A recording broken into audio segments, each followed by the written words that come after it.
kilay, so yan yung kanyang before. So ang pinagawa ni ma'am ay combi brows, nose enhancement, nail extension, and hair treatment. So si ma'am po ay OFW from Dubai. So may kita niyo na lang po yung kanyang result. Yan lamang po. Maraming salamat.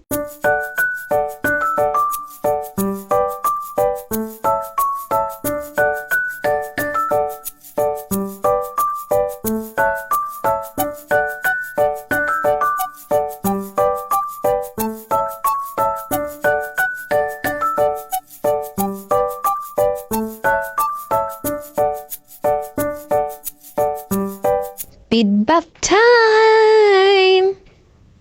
Ikaw. Tika saan ka, ma'am? Bulacan, San Jose del Monte, Bulacan. Kakagaling ko lang din ng Dubai.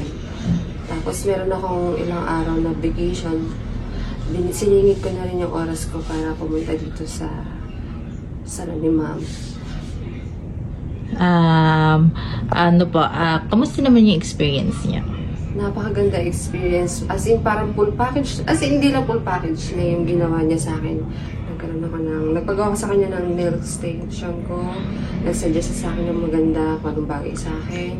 Nagpagawa rin ako ng combi eyebrows and sa nose enhancement ko.